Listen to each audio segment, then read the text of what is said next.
Hey guys, Tom Davis here, America's Canine Educator. Hope everyone is well and safe and sane.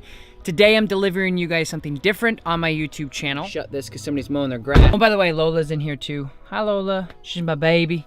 I wanted to deliver you guys some sort of content in between my dog training sessions. So today we have a very special guest, Michael Ellis. For those of you who are unfamiliar with Michael, Michael is a dog trainer based out of Santa Rosa, California.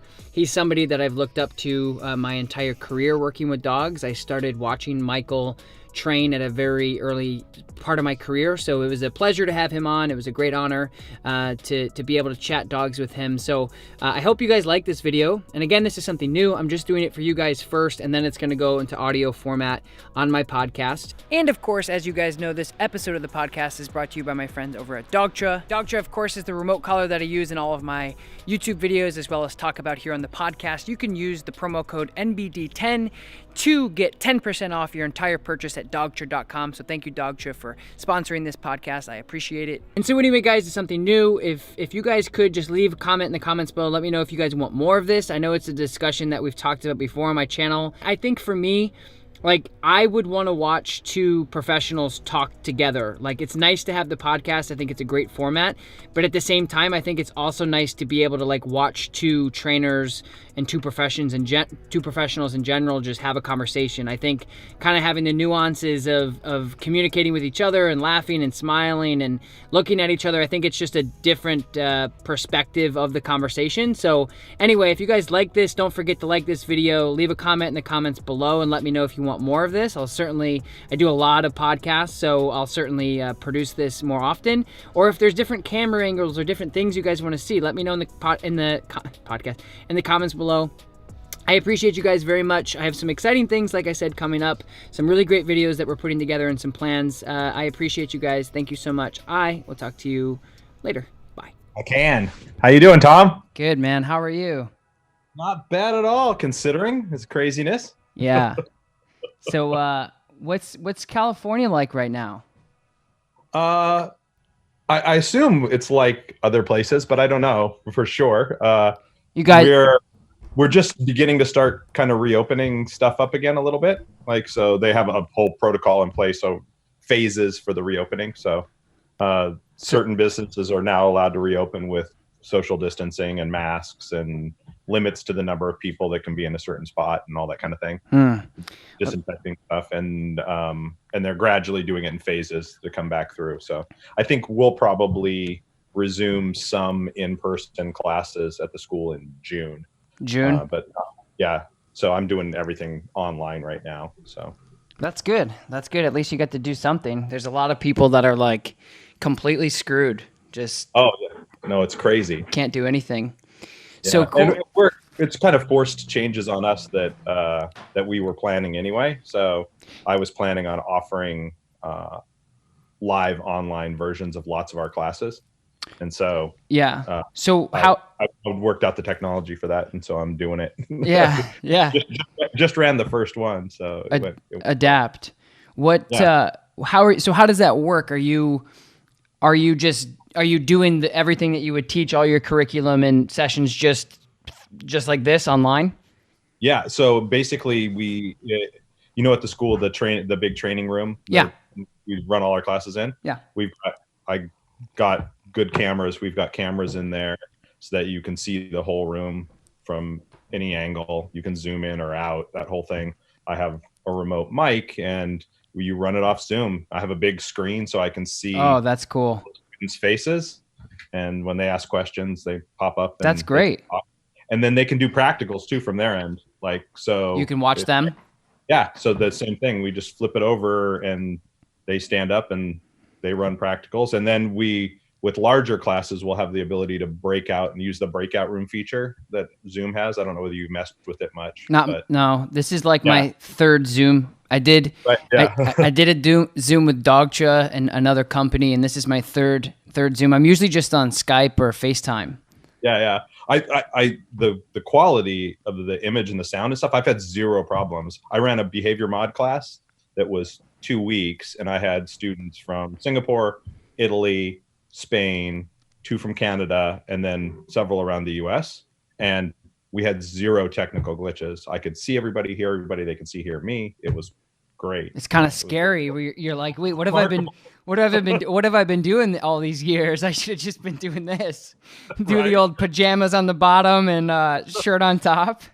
That's exactly right. Man. That's exactly right. So it's cool. It seems sort of futuristic, but it's the time is here. It's totally doable. So. Exactly. It's that's why I've been talking to some people in the industry about how this works and things like that. And a lot of people are, forced to adapt. Luckily for trainers like you and I, it's like I've had the online stuff in place too, and I've kind of switched it over to I've gotten an influx in training, and I just do an hour consulting, basically just helping people navigate, answering Q&A type stuff. Really helpful stuff if you're sitting at home wondering what else to do. Yeah.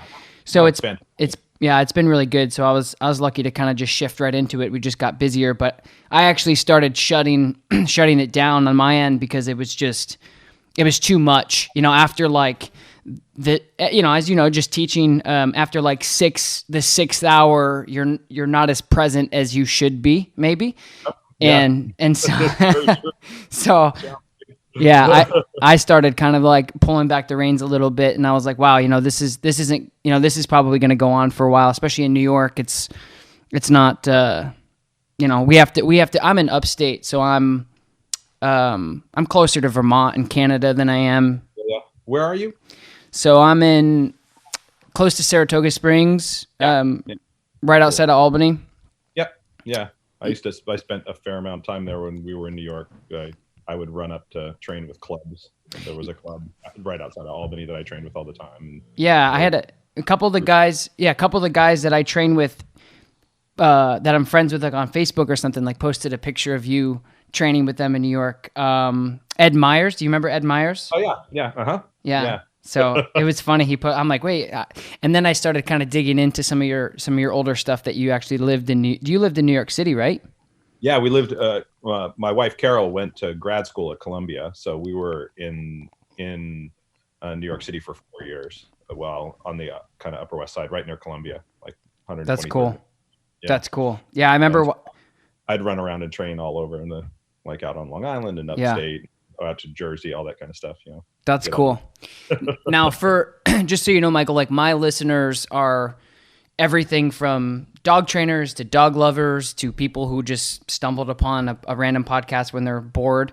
Cool. But predominantly just people who are, interested in dogs and getting into dog training and or have dogs and so on and so forth. So why don't you just, if you could, well, first question I have really quick, I want to rewind before I forget. So how does the behavior modification work on your end with the online stuff? Are you just going through curriculum, or do they actually have a dog that they're...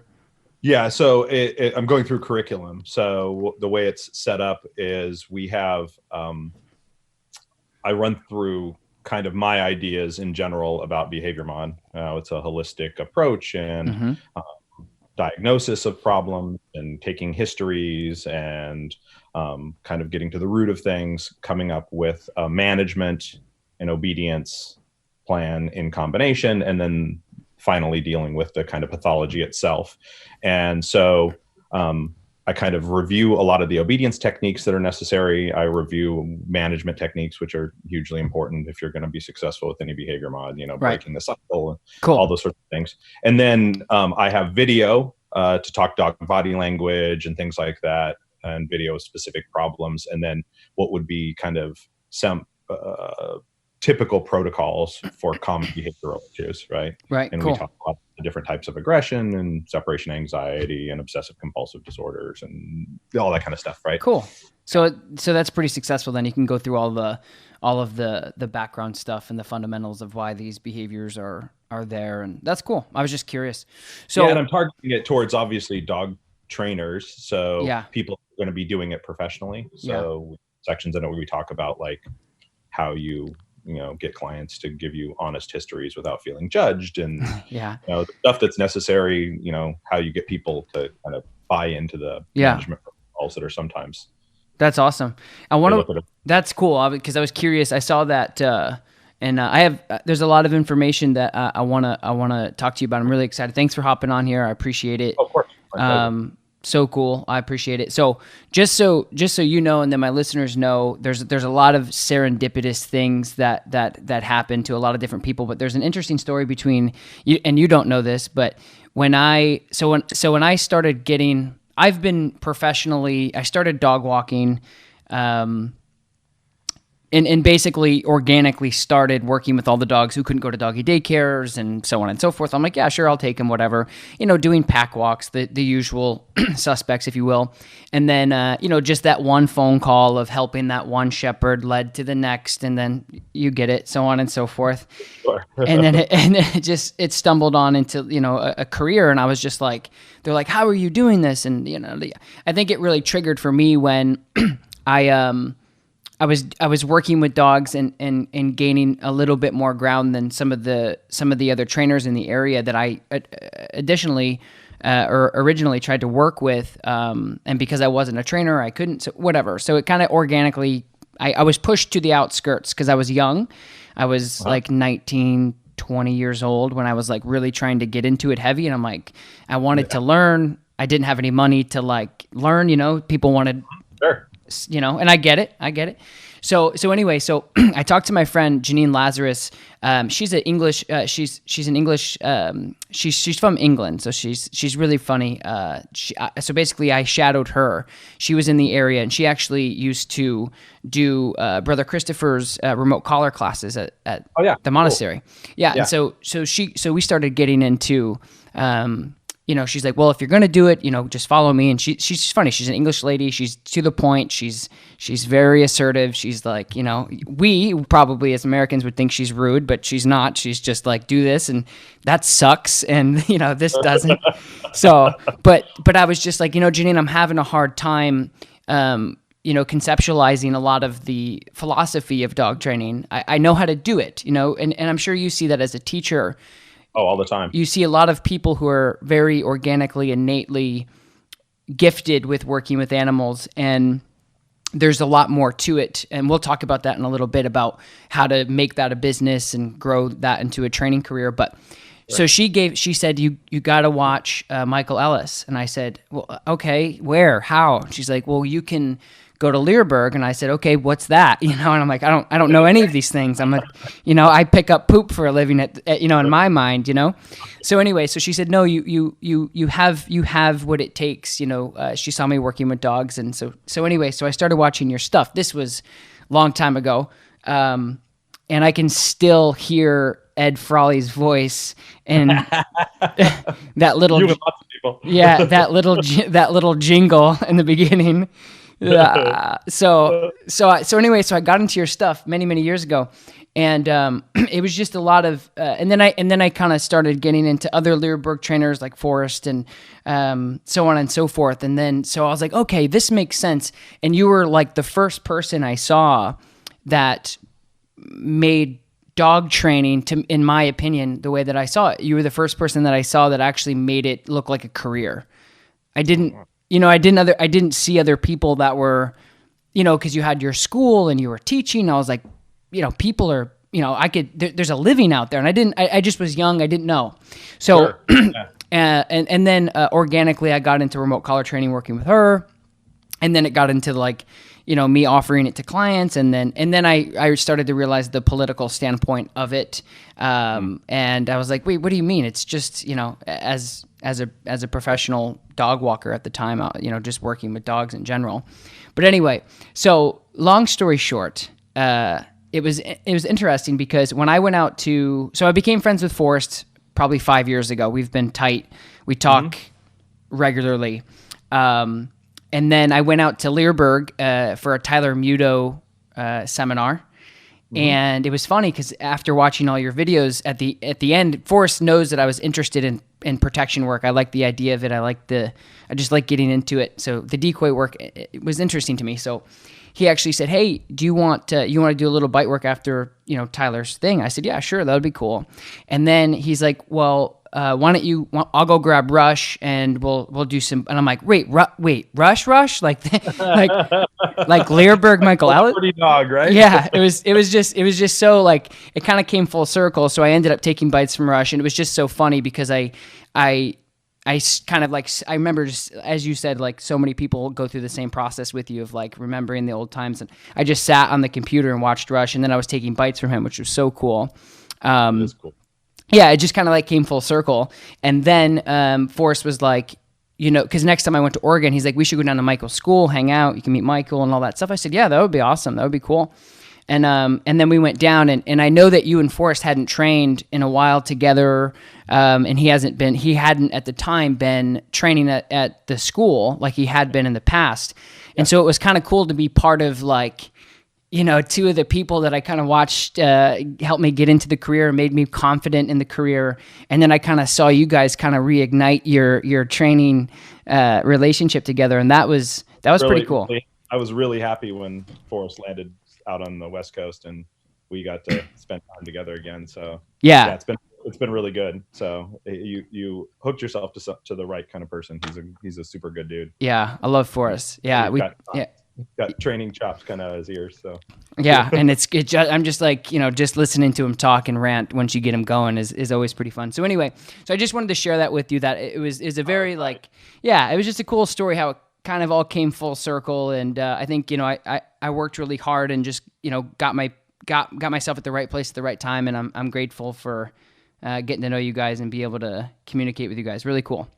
That's fabulous. It's lovely to hear. I mean, it's always nice when people connect with the right people at the right time in their development. Yeah. I'm a big proponent of exposing yourself to lots of different trainers and lots of different ideas and that kind of thing, because you don't know when your growth is going to be ready to receive a certain idea.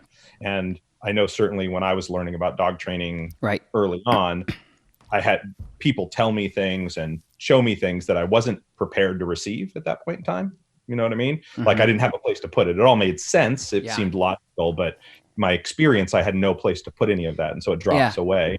And 2 years later, you're like, that was a good idea. That was, now I know why. And it's connected. Yeah. And so by kind of keeping yourself open in that way, then when you hit the right person at the right time, it can really move your way of thinking forward. So it's a lovely thing. So. Yeah, it was very organic. And anyway, so I just wanted to share that story with you and then my listeners as well, just because it was like such a full circle thing. So for those of you who don't know who you are and what you do, just quickly, you don't have to go through your whole where you started and stuff like that. But why don't you just tell a little bit about yourself, what you do, how long you've been training, and things like that, really quick. Yeah, so I've been training since I was a kid. So I got a German Shepherd when I was 12, and the parents said I had to train it. So I happened to take a class at the local German Shepherd Dog Club of San Diego, an obedience class, and then I got kind of hooked, got involved in junior showmanship, showing dogs in conformation, and got into AKC obedience and all that stuff as a kid, and had German Shepherds all through junior high and high school. And so dog training was always kind of a big hobby for me. I had no intention of doing it professionally. And then when I was 18 or 19, I got connected with a sport club, with a Schutzen club. I was at a dog show and saw a police and Schutzen demo at a dog club, and I was totally stoked to do that. So I went, and none of the dogs I had were suitable, and I started doing decoy work. And so it was a hobby all into college and things like that.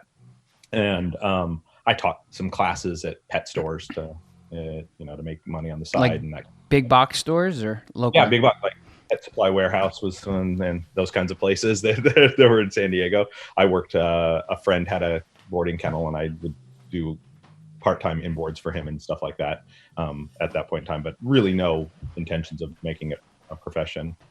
And I got asked by a club that I used to work with, that I had gone and trained with, they had a bunch of new members, and they asked if I'd come in and kind of show the new members the ropes. I did a little kind of clinicky thing for them, and I did that, and it went relatively well. And then here you are. Somebody referred me to another club, and so I did one for another club. And at that point in time, I was contemplating grad school. My wife was too, and that started to pick up steam. And I wasn't really like setting out to make a career out of it, but I kept getting asked to do seminars, and the seminars kind of started to expand. I'd worked with some police departments, and next thing you know, I was doing seminars around the country full time. and I did that for 13 years. Basically traveled full time, giving seminars to either dog training clubs, professional organizations like service dog organizations, police departments, all that sort of thing.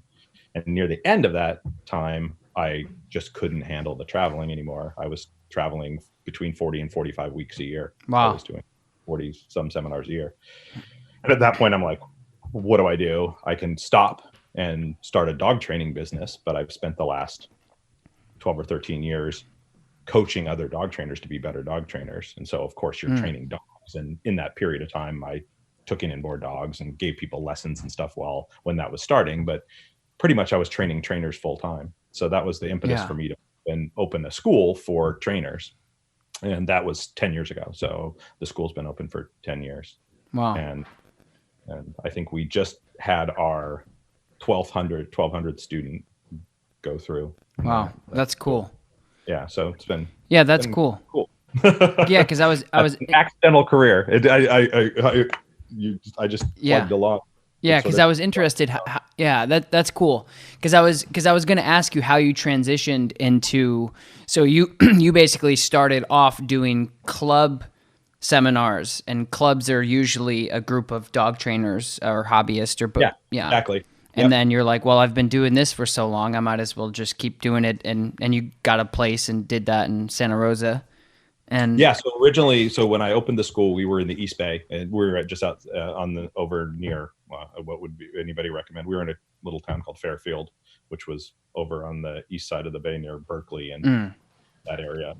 And then we were there for 5 years, and then Carol and I bought a place in Sonoma, and so we started looking for it. And we moved into the Santa Rosa place 5 years ago. Okay. We bought an old school there. Yeah, it's like it's perfect. It's perfect. It's like it's so set up for what you guys do.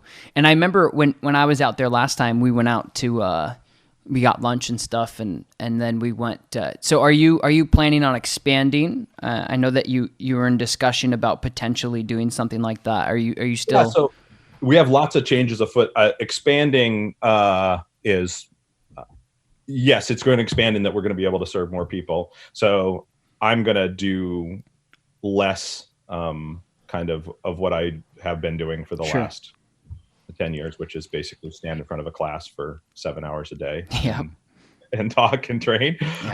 So that's getting broken up. We're going to do more hybrid live and online classes. Yeah. So people can take them remotely.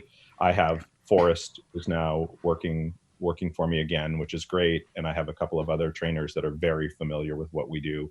And so we're starting to kind of work on options where they're teaching more classes there, and a little more focus on our long-term students, and then more remote classes for the short-term students. Right. No, that makes sense. That's cool.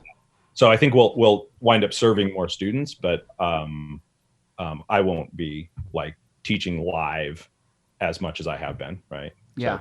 So you're kind of just stepping away from like you said, the day-to-day operations of.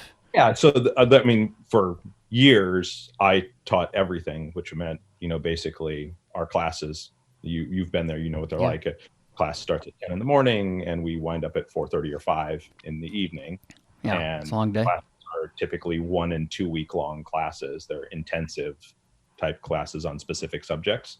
Outside, we have a long-term program where students are with us for 5 months, but most students come for a 1 week or 2 week long class. But pretty typically, those are full days of me teaching, and then everything else that we were doing was happening outside of that. So if I did any video projects or I did any online classes, any of that stuff, that was happening outside of that as well. So my schedule was pretty much chock. It was a lot of hours. It's a lot. It's a lot of work. I'm hitting a spot where I want to slow down a little bit on that. Like last year, I started training my own dogs and competing again a little bit, and so I've been jockeying the schedule to make that kind of stuff happen. So, and this pandemic and the forced pause allowed me to push a whole bunch of energy into the online stuff that I've been talking about doing for years. I've been talking about it forever and just never get around to it. So this sort of kind of forced it to make it real, and I think it's going to help. We'll actually be able to reach more people. Yeah, for sure. With a little less time on my part, and we can record some of the lectures and Yep. stuff like that people can listen to, and then my time can be used in a Yep. kind of more targeted way. Yeah, that's a smart idea, and that's something that I'm trying to. That's why I'm really big on like I'm getting into more of the like the Zoom stuff and kind of doing like what you're talking about is just setting up more of like a scalable operation where you're filming maybe one of the classes with some of the students, and then you're putting it out for purchase so people can do that, and it's more scalable. Yeah, absolutely. That's Absolutely. cool. And ultimately, the mission is to reach as many people as possible with good dog training, Exactly. right? Exactly. Kind of elevated at the base level, and there are lots of people that can't afford or the time and the money to travel to the school. Like, it's a big endeavor for people. So we certainly have lots of students that make it work, but it's a big commitment. People need time off. They need to find places to stay when they're there. And that sort of thing. And so being able to offer more stuff to the general public and kind of just get good training information out there as much as possible. Yeah, no, that's cool. I like that. That's a good idea, and it saves you too. So that way, your quality, over time, and everybody's getting like what they want from you instead of, you're basically just copy and pasting. That makes sense. That's cool. Cool. So that's what you're doing right now. That's the operation, and that's your goal for the next year or the next 2 years, and I think that'll work out good for you. Just because, like you said, this kind of forced pandemic has made everybody adapt and say, okay, well, now we're doing this, and if we were thinking about doing it, now we're definitely going to do it. Excuse me. Yeah. Sure. So, couple questions I have that I want to discuss with you and get your opinion on it, and I'm sure that you've covered these topics before. Moving forward with technology and the dog training industry, how do you feel? So for me, like I said before, I got into talking about remote collar training or e-collar training. I got into it very organically. I basically, my Saint Bernard, which is over here, he's one of my pets. He played chicken with a train one day, and it was just a really tough thing. I basically had to make the decision to either run and risk my own life to get him off or watch him, get hit by the train. Really dark, but anyway, it taught me a big lesson. Moved me towards how can I train my dog off leash. And I literally asked my friend Janine, and she's been doing e-collar training, and so I got into it. And then, like I said before, it wasn't until I started asking my clients if they were interested into remote collar training that I found the political side to... I think it's ignorance probably is a good way to put it. So the e-collar ban is happening in more countries now than before. Mm-hmm. I'm just interested in your standpoint because of how involved you are in the dog training world and how much you've been doing it and how much knowledge you have in it. And I just want to give you my standpoint on it just really quick. And then you can reflect on what I have to say, because I think, like, for me, I've changed my opinion so many different times. Where before I was like so mad about it, I'm like, this is just crazy. I just don't understand, But then I started kind of thinking. I said, well, maybe it might be better in some places because people really don't have the tools, knowledge, or accessibility to use. Maybe. And I started taking a step back, and I think that that's part of being a dog trainer is constantly evolving and shifting. So I'm kind of like in limbo. I'm like, maybe some places are better off without them, and then other places aren't. Can you give me your opinion on that? Yeah, I think it's an incredibly valuable tool if it's used correctly, and the reason that we see tool bans in general is because twofold. One, people don't understand their use and they don't understand good dog training. And there is a psychological aversion to the use of electronics and as a form of punishment. People just think of getting shocked. People are very, I think, on an atavistic level, very sensitive to that. Like, people, if you touch something and shock you, people get really edgy about that. They find it very psychologically scary in the sense a little bit. And so they're projecting that they don't know what the stimulation feels like. They don't all that stuff. So if you're talking to people that don't know anything about the tool, then you say shock collar, you say these things and people have ideas about people shocking dogs. And so there's a psychological aspect that allow people to go, that tool seems like it shouldn't be used, right? And people don't understand its use either. And there's a long history of people using it poorly. Right. So you can go out there and people can drop up videos of people using the tool absolutely poorly. And that tool, because people are a little bit resistant to its use in general, because people are like, oh, I don't want to shock my dog or kind of thing, then people only want to bust it out when there's a problem. Exactly. They look at it like it's the largest stick. You know, okay, we've exhausted all other possibilities. Now it's time for the e-collar, which is absolutely the wrong way to approach its use. Yes. Right? Yeah, it's not going to fix a problem of communication. It's not going to fix a problem of timing. It's not going to, none of the rest of these things. It's a tool like any other, and it's subject to all the same laws. And so for me, I'm obviously a huge proponent of educating everyone on all the possible aspects of dog training and all the possible aspects of all the various tools that we might use and the good things about them and the things you need to watch out for. And that takes time. It takes energy. It takes people committing to that process. And so I think because the tool is easy to abuse if you're not paying attention, then it lends energy to the people that want to ban it. That people out there are people out there that, I mean, we all know the divide in the dog training world, which, you know, a huge part of what I'm trying to do is get those groups to talk to each other and understand each other. But I think a lot of that is from a lack of experience or the wrong kind of experience with the tool. I mean, I think anybody that's seen them used properly and appropriately recognizes their value. That many dogs have be improved. And so for me, all those things come together, and it's all about education. The whole thing's about education. And should the tools, any of the tools for dog training,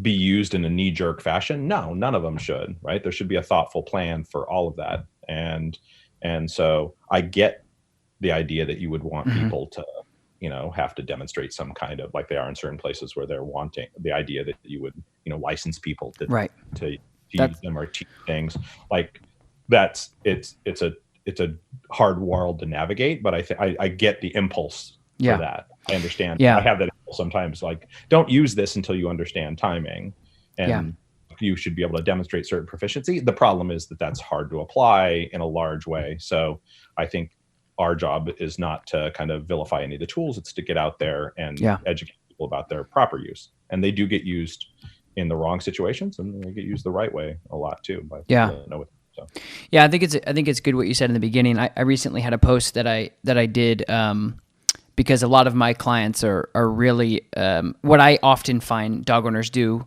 is they say, I don't want to have to use the e-collar. And for me, I'm like, that's like saying, like, I don't want to have to, like, break out this really nice bottle of wine, but I will if I have to. It's like, really? Like that, you know. So for me, I've exactly like you said, like it's something that people like don't want to reach for necessarily. And for me, I'm doing the best I can to wrap my head. I think I'm trying to, and again, I'm trying to be devil's advocate, glass half full, being super empathetic to the ignorance that is there. Because I think that, like you said, I think that that's what it's all about, is people just having no idea of what it is now versus what it was and how it's being used and the variations of stimulation and levels. Go ahead. And I think for me, that part of the thing you have to worry about, like, so there are people that don't want to use the collar because of the way they think about it. They don't want to use a remote collar because of the way they think about it. Like, ooh, that's mean to my dog kind of thing.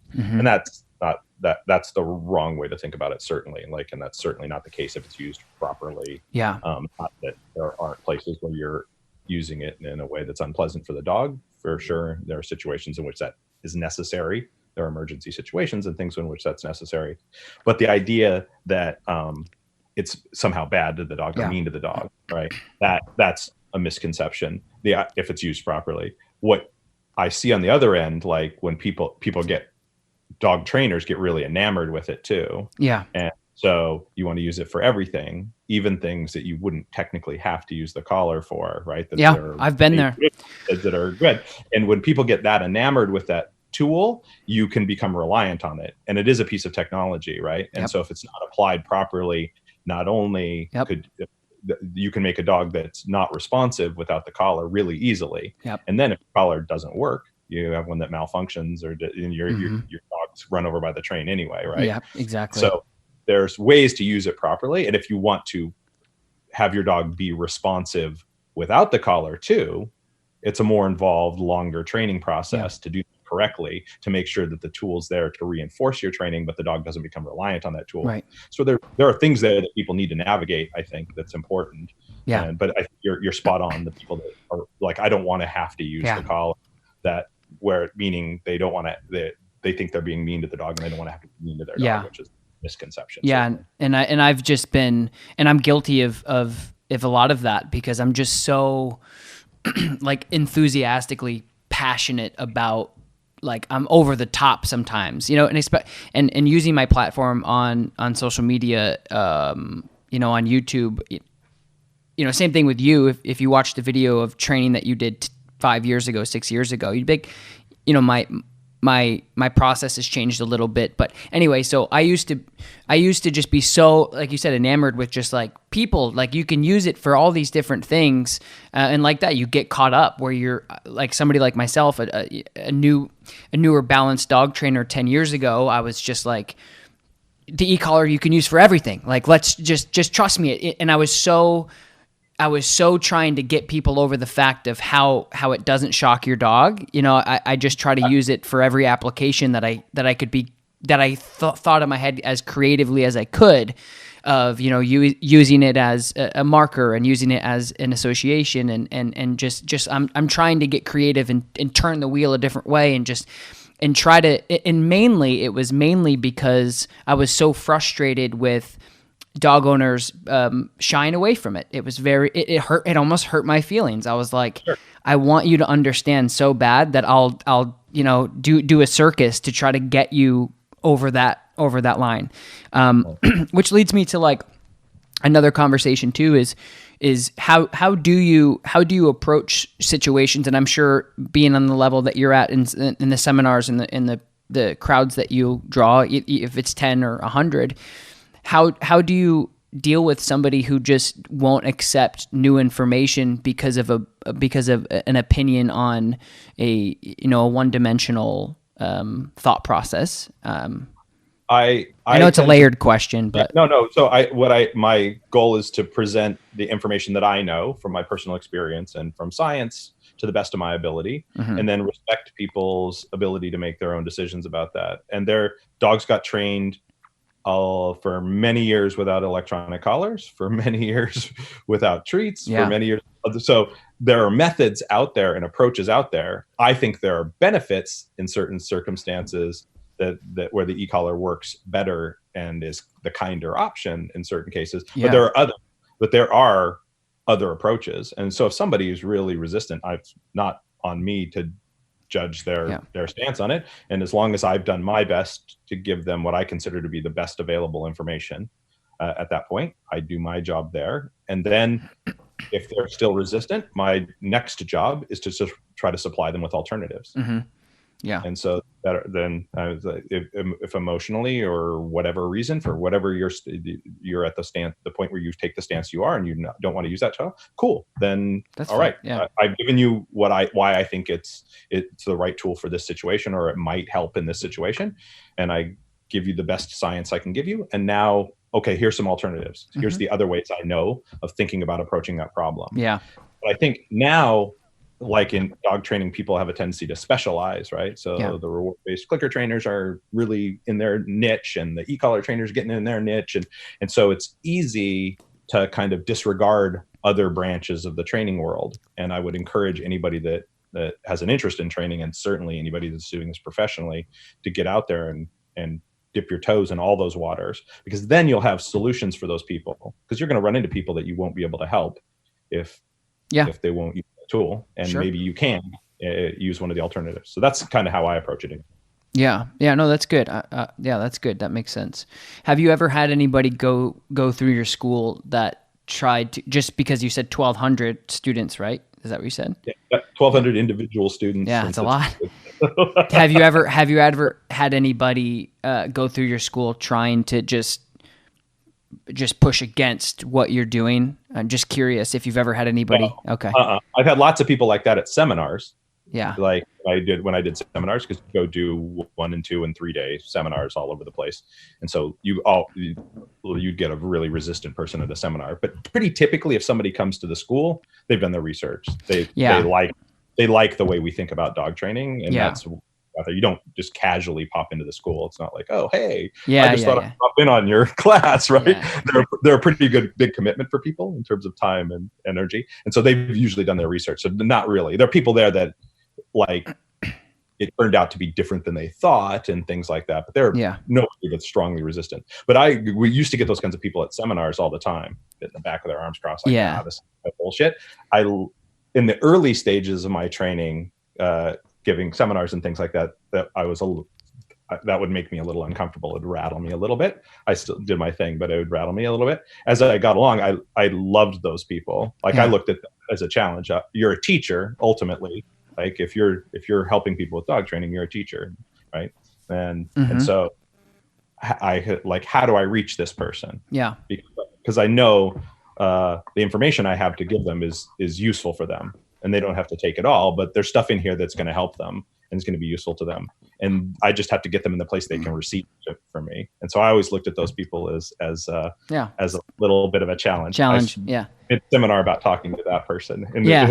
In a not overt way, but I've done that. I've done that before too. If I feel you'll get the husband, like not at seminars, but like in private training where they're like, for sure, no, and then I'm talking to him as I'm talking to her. Yeah. Exactly right. And it's so and again, it's just like, as dog trainers, I think that there's a level of passion for the animal. I think that's where it starts, and then it kind of builds on top of that as far as a career and different paths. But it's tough because you care so much, and in the back of your head that what you're trying to apply or the things that you're trying to do with the dog ultimately, is going to benefit the dog, and the individual that hired you is also arguing with you. It becomes kind of tricky. 100%. And you have to be patient with people because you've spent a significant amount of time developing an expertise and working at this, right? Yeah. And that doesn't happen overnight. Like you weren't able to process and certain ideas at a certain point either. Like when you're talking about you're 19 and you're dog walking, right? You instincts, you're feeling things, you're starting to know some things, but what you don't know far outweighs what you know, right? Yeah. And so I always look to newbies that same way. Like there are people there that are going to be resistant because it doesn't jive with the rest of their experience. Yeah. So I have to be patient with them while I bring them along. Yeah. And what they need to know to accept this idea may be built on a whole bunch of other building blocks that they haven't been supplied yet.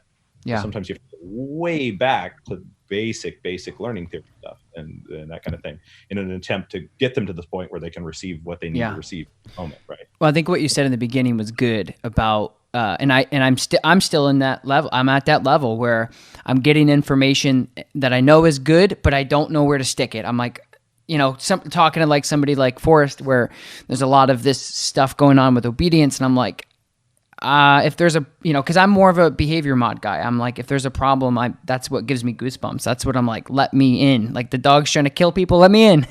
And then, but getting the information about, competitive obedience and different ring sport. I love everything with dogs, and I like intaking it, but I don't know where to compartmentalize it. I'm like, this is important, but I don't know where to put it. And I think that was a really good way to look at it. And I think that's true, because that happens. You take that information in, you don't really know where to put it. But so, Michael, like you take in, 1,200 dog trainers. Where do you think, taking a step back and like overall looking at the bigger picture of the dog training industry, where do you think it's going? Because I think in the last, I don't know, and it's hard for me to say because I haven't been in it long enough to take a big look back and see the development of where it's come from where it's at. But it seems to me that it's becoming, because of, I think, a couple different things: social media, creating an Instagram account, and just Fido's Doggy Boot Camp professional dog trainer behavioralist. Boom, there I am, ordering business cards, and it is what it is.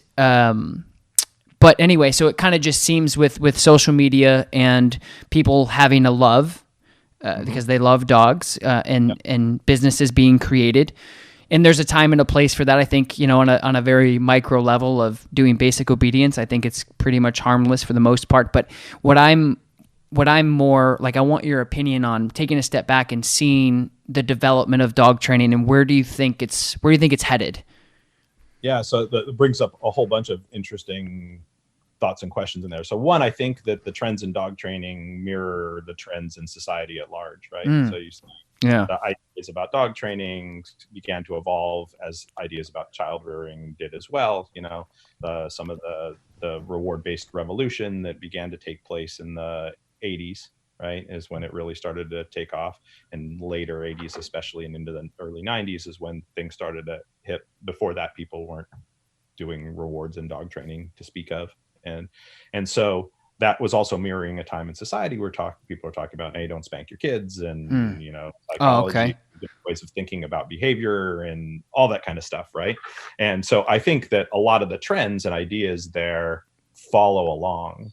And so people get really enamored with one idea, they take it kind of to its logical extreme, and then they realize, some things that we were doing before were better than these, and it starts to find its way back, right? And it has little swings like that. And I think it'll continue to chase those things as people try to find the best combination of all the new information that we get to do the best job for the dogs. And so it's always kind of adjusting a little bit based on kind of society's ideas. Because ultimately, it should be about what's best for the dog in front of you, right? But it's also not just that simple for people that are doing it professionally. They have to be able to get somebody else on board, right? They have to be able to get on board for their protocols, and that means selling it to them in some fashion, even if I don't like to call it, but you have to convince them that what you're talking about is the right way to do it. Right. And so the trends in society, the way people look at those things, affect people's ability to do that. So I think that it's swinging around and it's trying to find its equilibrium. I think we were way too aversive at one point. Now we went the other direction too much, and now lots of people out there trying to find the right balance. And the balance is at a different place for different dogs, and so there isn't a sweet spot. Is what sweet spot for one dog isn't for the other, and all that kind of stuff that we know. Social media and the internet is a double-edged sword, right? Yeah. So it allows the free exchange of ideas in a really easy way. Information is available to people that certainly wasn't when I started dog training. Right. If you were trying to learn it, you could go get books, you would go to the local library, and that kind of stuff, but you were not getting the same kind of information. You couldn't just go on the computer and see video examples of all kinds of stuff, right? So the amount of information that's accessible to more people in the industry and to the layperson is astronomically higher. But the double-edged sword part is they have to wade through what's good and bad, because there's so much crap out there. Like that's and there's so many, you alluded to it, instant experts. All somebody can do is if they are good, if they're good social media influencers, they can take some nice pictures and videos, and they can be giving lots of people advice when they may not really have the experience of giving good advice. And people have to kind of wade through the people that really kind of know what they're doing and know what they're talking about and don't. And that gets harder when you don't have the same kind of personal access to people, right? You see what they want you to see. Yeah. When I started, you went out and you saw people in person working with their dogs. Yeah. And after a few rounds, I could tell whether somebody knew what they were doing or not, because I could watch them with their dogs. Yep. If it's over the internet, somebody can take the perfect clips and throw them on here, and you don't know what they know, and you don't know what happens when they're not doing it. So there are parts about it that I think are great and parts about it that are a little bit of a problem. Also, without going too far down the rabbit hole, I think we live in a society where instant gratification is a huge part of what we do. People want what they want now. They want to get, I want to be professional trainer tomorrow. And it takes years and years to get really good at anything. To become, it doesn't matter what it is. You want to be a plumber? You can go to plumbing school. Are you an expert plumber when you get out of plumbing school? Hell no. Right. 20 years down the road, now you're an expert plumber. You know every little problem. You know you've seen it all, right? At that point. And that's when you're expert. And no matter what, there is no substitute for that. But there feels like there's a lot of trainers out there that are in too big a hurry. Like, enjoy the process. Like, dog training is fascinating. You'll never be bored. Endlessly interesting. And enjoy the growth. Let it happen the way it's supposed to happen. You can have ideas and you can understand. So I can explain something to you and that makes sense to you. And you can turn around and tell somebody else the same thing. But that doesn't mean you've done it 50 times and you know in your body what it's like, right? That comes just with life experience. And so I think just kind of coaching people into like, take it a step at a time. It's going to take you a while to get very good at this. Yeah. And don't put the cart before the horse a little bit. I'm telling students all the time, like, hey, don't worry as much about your business cards and the van wrap and stuff right now. Like, figure out what you're doing. That stuff will take care of itself. I don't know a single dog trainer that's good at what they do that doesn't have more business than they can stand. Right.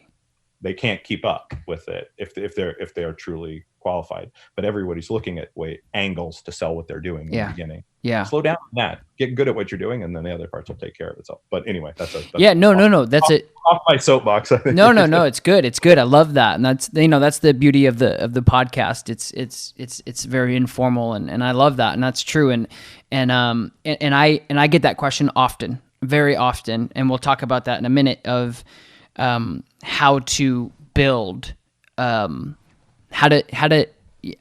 I remember I did this seminar in LA, and I actually I did it for free. I did it for raising money basically for shelter dogs and and so I remember this one guy came up to me and he said, "Hey man, how do you get to travel? How do you?" And I had a video guy with me to record my sessions and to put it out and I said I don't understand the question. He's like, well, how do you get to a point where your people are flying you places and you can go places and people will attend and know who you are? And I was just kind of taken back. I'm like, that you can't pay for that. I said, and I started kind of thinking about it. I'm like, I think people think that there's this secret that all of a sudden you just hit the right key on the right board and poof, you're like, and it made me put things into perspective that I think that's what it comes down to is dog training. And actually you and I had this conversation at the Mexican place across the street. Mm-hmm. We had a conversation about, I was talking about, because I'm sure you get this too, and we had this conversation about production companies and TV and the amount of inquiries I get of like, hey, we want you to be involved in this next big hit TV show, and you're like, we had this conversation about actually dog training is actually pretty damn boring if it's good, and you gotta exactly, and like you got slow TV. Yeah, I remember we had this conversation because you had a friend that was in TV, and you're like, really, and they asked you to do it, and you're like, it's really not as glamorous. So anyway, that's something that kind of clicked with me, that going back to social media and things like that the proof is in the pudding. You have to, and for me, like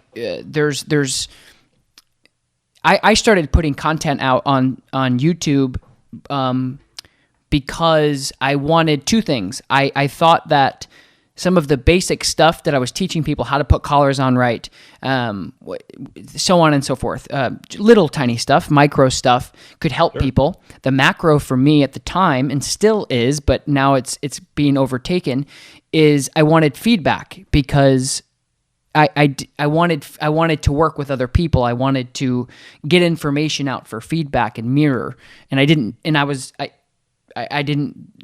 know anything about YouTube and how it was going to grow to where it's at now. But anyway, so it was just like one of those things that I think having, like you said, like going out and you just have to put the time in. And for me, now that I deal with like really so when I do a title on YouTube, here's what I do is if I have a dog that comes in that's barking at me, habitually barking, showing teeth as they bark, but not showing teeth separately, I'll say aggressive blank, so German Shepherd, Pit Bull, whatever, blah, blah, blah. And the reason I do that, and I get shit for it sometimes because people are like, that dog's not aggressive. I'm like, I know that.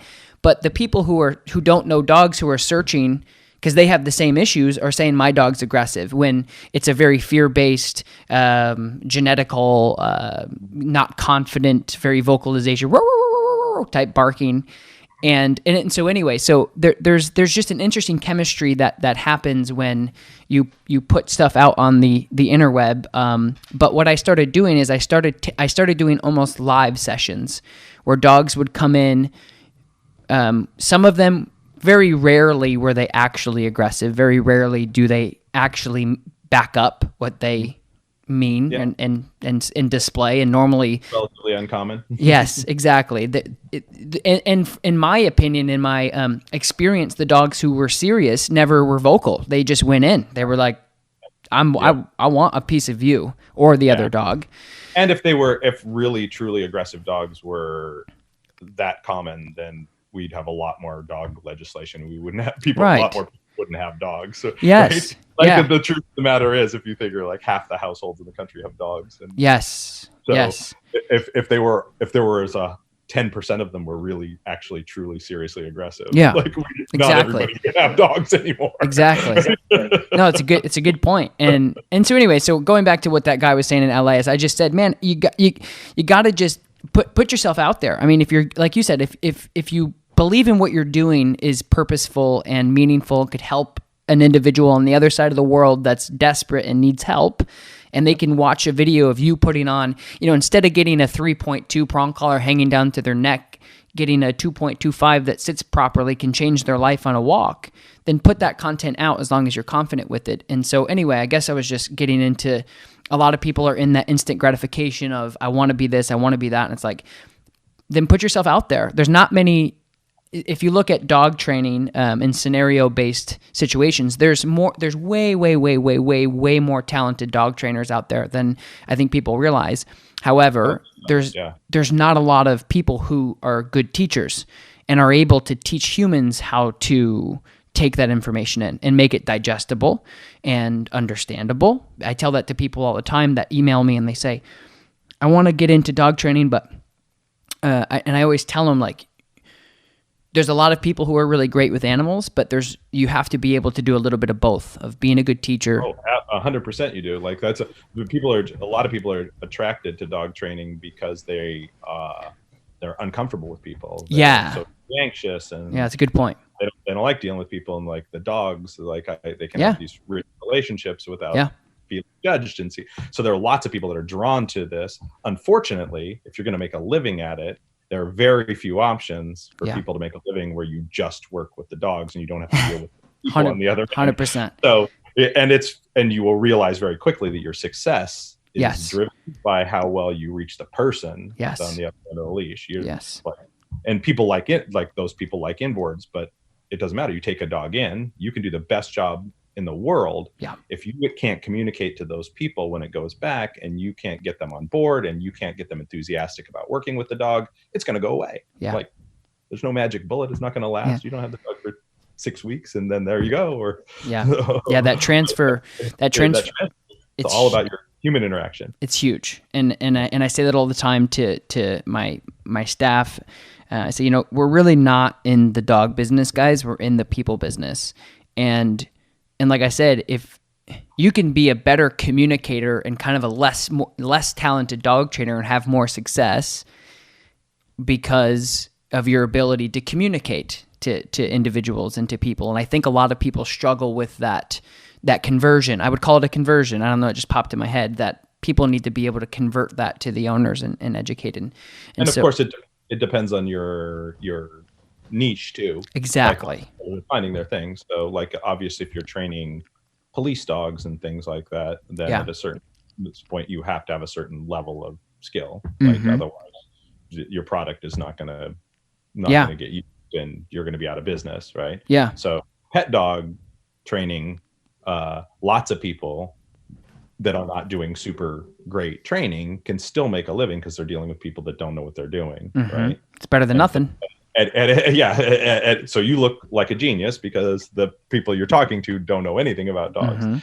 So there's these gradients as you move up through the different levels of training where things get more involved, and the actual skill of a trainer. You don't have to be a super skilled trainer if you're a good teacher to help somebody with their dog. Right. So you don't have to be a high level sport trainer, high level obedience trainer. You don't have to train tracking dogs. You know, very complex, difficult dog training behaviors don't need to be on your plate. If you are good with people and you get them on board, you know the basics, then you can help somebody with their dog, right? Yep, 100%. And so kind of knowing your niche too.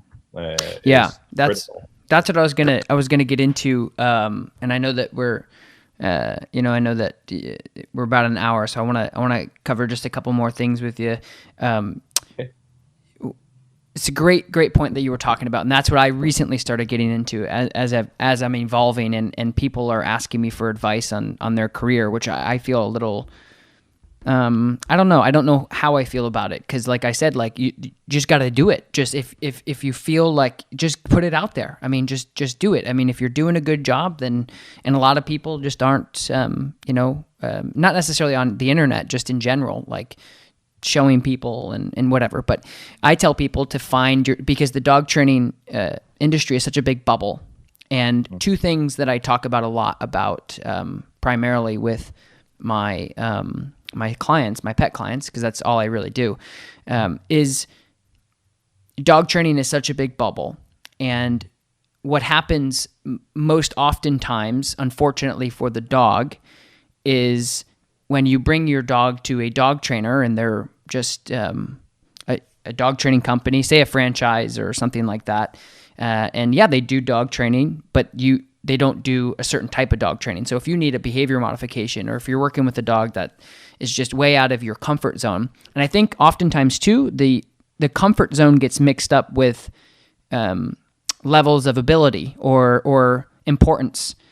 Yeah. I think people think if they do basic obedience or they do puppy foundational training, that it's not as cool or not as good as behavior modification. And I'm like, what are you talking about? It's two different things. It's, pasta it's over potatoes, man. You can, exactly. It's the important part. Like if more people were good at that, the behavior mod people would be out of work. Exactly. Right? Exactly. So if you could get good basic training information to people from the beginning, the puppy, the dog starting out, and understand behavior and all that stuff, and it was getting mass consumed, we would have way fewer behavior problems. Right. The stuff that winds up as emergency behavior mod problems are because somebody missed the boat. We talk, there's a difference between raising a dog to prevent a problem and then dealing with a problem that's established in an older dog. They're very different sets of skills, right? So it's totally valuable for sure. Yeah, it's 100%. So for a new dog trainer, or somebody who, and I feel like the market, like we've talked about, it's very saturated, and I think that the turnover or the transfer from people loving dogs, I think there's a significant difference between a dog, as you probably know as well, and you talk about, is a dog lover and a professional are like two different things. So what advice would you give? And I'm, and this is something that my listeners are going to benefit the most from. What advice would you give for somebody who is either looking to get into dog training or they're novice, 5 years or less, and they're trying to find their way of what they want to do? What advice would you give that person? So one, and you have to learn, if you don't, to enjoy the day-to-day process. Dog training is a process-driven thing, and good dog training is small, incremental, undramatic change, right? Ultimately, it happens because you show up every day, and it's boring, right? Yeah. Well, it's not boring. There's lots of things that in there that are beautiful. Yeah, there are little things that happen, over time, when you show up and you're consistent and you really learn how the process works, right? But you have to enjoy that day to day. Like if you're all about the end result, like then you're going to be unhappy as a dog trainer because you spend a small amount of time there at the goal spot where, oh, okay, this dog's finished, it's good. And you spend a lot of time in process. And so the day to day aspects of that, you have to like that, right? You have to like showing up. You have to like the going through things in small steps. You have to like repetition, right? It's all about repetition and consistency and communication. So you learn to like that part of it. Learn what it really is to do good dog training. So obviously learn your craft, right? And don't be in a hurry in the initial stages to get your business up and running. Like take your time with that. Like businesses built fast are usually built on an inadequate foundation. And people are going to see through that, and you're going to alienate people because you're going to wind up taking on clients and situations that you probably shouldn't because you move faster than you should have. So if you enjoy the process, then it doesn't matter that it takes you longer to get there. And a business that's built slowly on experience and knowledge, and somebody that really enjoys the day-to-day aspects of handling a dog and teaching people and watching people make breakthroughs with their dogs, you'll have a lasting business and you can make a really good living at dog training. Like you really can. But if you try to blast through that, do that quickly, and if you overly romanticize what dog training is on its base level, yes, you're spending a lot of time with dogs, but it's the grind of animal husbandry that is taking care of them every day, doing that thing. And so one, I would say, expose yourself to as many good trainers as you possibly can. Join clubs, do any of that kind of stuff where you can put yourself around other trainers. You pick up a little stuff along the way. These days, there's more educational material than ever available to people. Avail yourself of that. Get out there, try that stuff, and then do it. Like you said, you got to get out there and do it every day. Like you got to put your hands on dogs, borrow your friends' dogs while you're trying to get to do, like, hey, dog walking is a great way of getting into dog training. I know many dog trainers that came into it that way. That's your chance to put your hands on lots of dogs. Yeah. And so while you're learning your craft, you're going to need to find ways to be able to handle a lot of different dogs. Because you training one dog, you got a dog, you did a good job. You're not a dog trainer yet. Like you did a good job with one dog. That doesn't mean you know the nuances, and your next dog could be really different.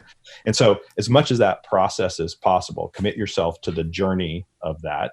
And if you like the journey, the day-to-day part, then you'll like dog training. You're one of those people that want to solve problems, be done tomorrow, and do things fast and look for quick fixes, and that you're not going to enjoy dog training as a career. It's not for you. And let your build, you had mentioned the term multiple times, and you started this idea of kind of an organic move through the process. Get into it, experience it, try as many dogs as you can, expose yourself to as many different aspects of training as you possibly can. And something will start to speak to you. You'll find your groove, like, hey, this really appeals to me. And some of the things that appeal to people, it takes longer to develop a reputation and get there, but you're doing something that really appeals to you, which makes it easier to put in the day-to-day time. If you're like, I really don't like working with this kind of a dog, but I should because it's my job, you're not going to put in the time because you don't like going to work every day isn't fun at that point. So there's some aspect of that you have to enjoy the day-to-day. And so find the part of dog training that appeals to you. Like I have a woman that took a lot of classes, and she loves the puppy stuff, right? She loves early foundation work like crazy. And every good dog trainer would love to have a business where they like got people from the beginning and from the ground up. But she has realized that about herself. She said, like, this is what I'm best at. This is what I really like. And so it took her 5 years to get her business to the point where she had a second job. She was doing other stuff. It took her 5 years to get to the point where she had a business that was supporting her, that was doing just that. But she got really good at her niche, and she had all these different creative classes for puppies because that was her sweet spot, right? And it takes time to develop that. And so don't be in too big a hurry. Right? Yeah, no, that's great information. And one thing too for the listeners, and if we end up putting this up on video form too, is one very underestimated, very easy thing to get into to learn about dogs is doggy daycares. That's how that was my second step. I did dog walking, and then I got into doggy daycares, and I have a doggy daycare, and I just did a video on it yesterday, and I tell people, like, if you really want to know dogs and you really want to watch them interact with each other and learn from each other and how they communicate, go spend for me, it was like a couple years just with different dogs in and out, different pack dynamics on different days, just putting your hands on that many dogs and really watching them and studying them. I did a lot of stuff with wolves too in Colorado. I did a lot of stuff with them, watching and studying and interacting with them. And that's one thing that people can do. And I tell people all the time, like, find a local daycare and do it for free. Just say, hey, I'm trying to learn. You don't even have to get paid. Just say, do you mind if I come in and do some part-time hours? You don't have to pay me. I just would like to, because the most of doggy daycare, again, like what we talked about, the glamour of the dog industry, most of doggy daycare is picking up poop, making sure dogs don't hump each other and fight. That's it. That's it. It's really just separating. But if you watch and you learn, it's a great way for 7 hours a day and just watching dogs when they get tired, when they get mad, when they get possessive, when they get jealous, when they get all of that. And it's great. That's the other thing. How do you feel about dog training certifications, like online and the many levels of those? I understand them. Like, I understand the goal for that, and mostly their value is as a marketing tool for the most part, so that you can tell people that you've been through some process. Yeah. It's a little like going to college or going to school. It's the same thing. It basically says you jump some minimum level of hurdles. And so if somebody's trying to weed through trainers, you can say, hey, look, I've educated myself in some way, which might make someone that's sitting the fence about you decide to hire you in that case. Yeah. But of course, they all have their own kind of agendas. And so I wouldn't want to tie myself to one specifically, right? Meaning I wouldn't want to say, oh, APDT or whatever their certifications are, I'm just tossing them out. They have an idea of what good dog training is. And so you're going to learn their part of it, right? And they're going to say you've done the minimum level. Yeah. It's a little like titling dogs. And so it's a good stepping off point. It doesn't hurt you in any way, but don't box yourself in either. Yeah. I mean, expose yourself to other methodologies and other training ideas, get out there. And then for the people that are looking for trainers, don't just look at the certification and say that says anything about the person's ability. Because there are lots of people that get certifications that go through schools and do those sorts of things that are not good at what they're doing in any way. So it's just a base level of things for people. And from a dog trainer's perspective, I think probably most people should go through some certification because it'll help you a little bit. Definitely. To say you're doing your continuing education. Yeah, so, I get a lot of, I'm one of the ABC mentors, which is cool because I have an opportunity to actually help people get their hands on dogs where they're like, I'm like, you can't go and flip through your book once a dog starts to try to, bite you or whatever. I said, you gotta.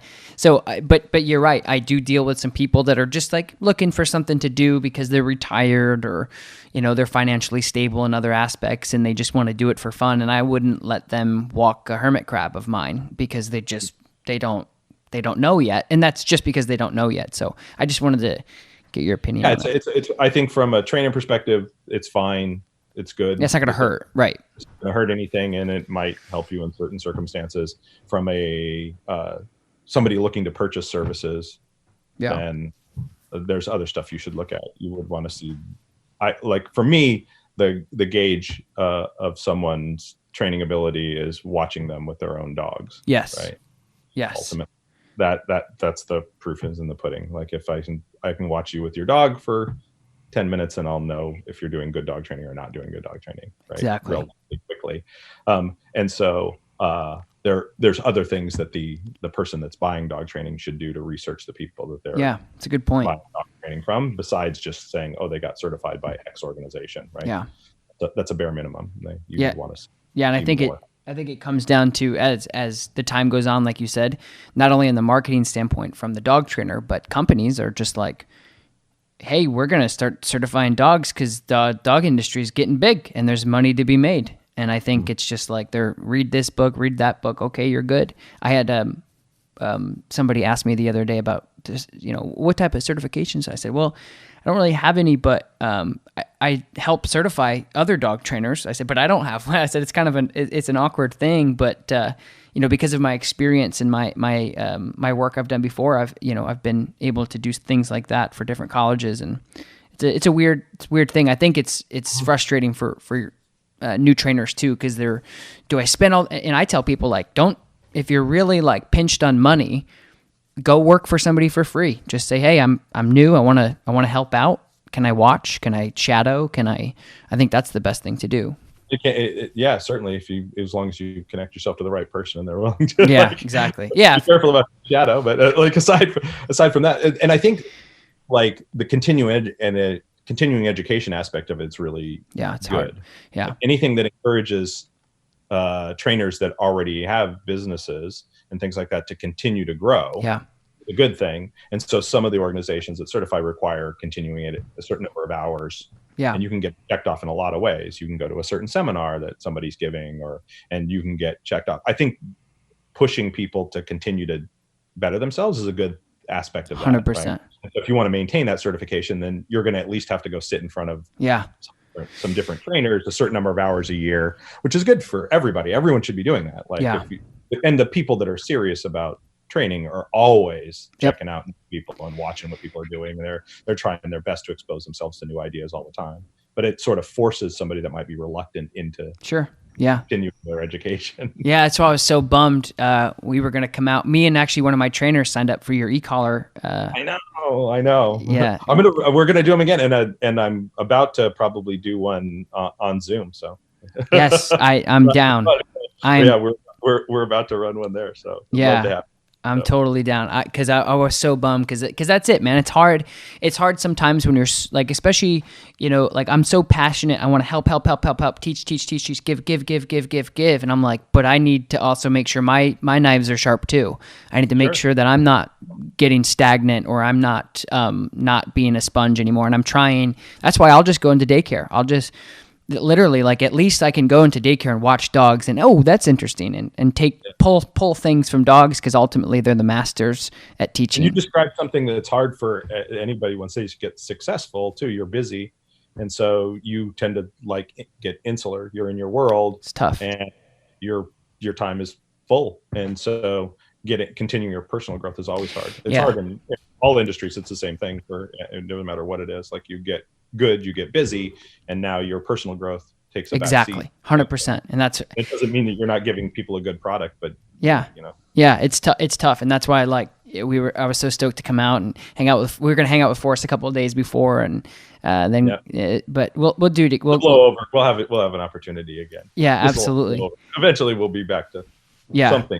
And approaching. Then we'll wrap it up. But yeah, we'll catch up again, because that was something that we were all looking forward to. But one thing before I forget too is the place I think you referred us to. I don't know. I think it was you, because you live there. Is the there's it's like a village of places. It's like a brewery and a winery and Yeah, the Barlow in Sebastopol. Yes, warehouse. We went there, and it changed. I've been wanting to go back there. Oh yeah. For years. I'm just like that was like it was like a movie set almost, where you're walking and it's got all the lights, and there's just every business is different, and it was so cool. And my girlfriend and I we sat down and we had a beer here and wine here, and being in California, it was perfect. So anyway, that was really, really cool.